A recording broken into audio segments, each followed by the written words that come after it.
So, Graham, here we are about to start work on the 6th Great Telco Debate. Absolutely. Topics that we're looking at, some change, some don't change so much. What's been top of your mind? What do you see shaping the future of the telco? Okay, so look, I think 5G is a big one, right? We've been talking about it. It's been on the way for years, and now it's actually here. People launching services. Is it really going to make a difference? Is it just another G, or is it going to be as revolutionary as everybody says? So that's the first one, I think. What about cloud? I think cloud is the thing which I see most often in terms of an analyst activity, that people say cloud changes everything. You know, you've got the Webscale guys doing their own thing, getting ever and ever closer to customers. Yep. Telcos obviously need to leverage that technology. I mean, do 5G and cloud have to live together? Are they all combined? They don't have to, but I think they do in practice, and I think it's like an inflection point, isn't it, for a lot of telcos, where they are taking advantage of changes in technology, changes in the way that services are delivered, to change their organisation and their processes. So, yeah, they don't have to live together, but in practice they do. Do you think this is the first time in our industry that we've actually in a situation where there's enough supply, there's enough capacity, there's enough technology there, but actually it's the need for the industry to change to actually be able to address the requirements of their partners, their customers, and the whole ecosystem? Absolutely bang on, I think. So we've been bandwidth constrained for 200 years, probably. Now that's kind of gone away, but it's the delivery model, it's the flexibility to deliver actually what the customers want. And you can see that in terms of licenses that have been given, for example, for businesses to operate their own wireless networks. Why would that be? Well, perhaps it's because they're not entirely satisfied with the services they're getting from the MNOs.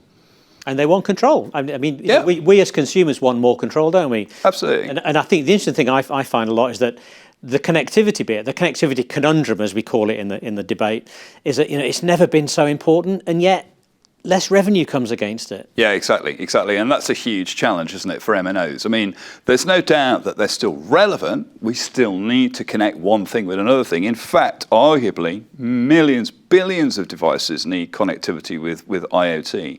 But is the money there? Is the money there to make more profits? Do telcos need to be thinking about moving up the value chain, which is what they've always been talking about? Or should they stick to their knitting and do their connectivity services more effectively? Or should they help their partners? You know, whether those partners, you know, we know devices are very important. You mentioned 5G. The recently released 5G device is really important, getting a lot of attention. Yeah. You know, obviously the TVs that we consume things on, the VR, AR headsets.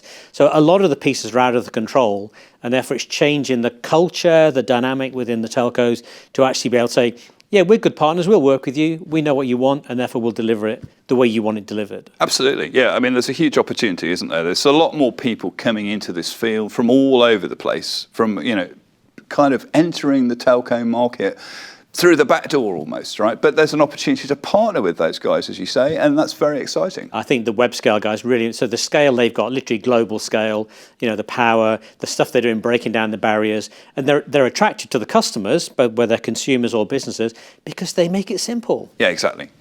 They do make it simple. And I mean, we've heard at the Great Telco Debate time and time again from various different analysts, you know, quite critical stories about telcos, about what their customers think of them, you know, the brand that's below fish fingers, businesses that are, you know, business customers that can't stand their telcos. I mean, you know, Webscale guys make it easy, as you say. What can we learn from that?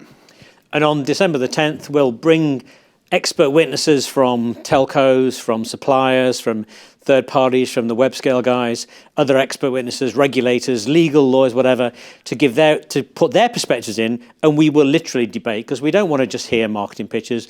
We want to get different perspectives from the different points of the compass to try and get to a better understanding of where the telco fits into this evolving ecosystem. Absolutely, and you know, as ever, it's going to be fast-paced, it's going to be fun, it's going to be a chance for everyone to ask their not-so-stupid questions and make their points. It's really, really exciting. Looking forward to it. Brilliant.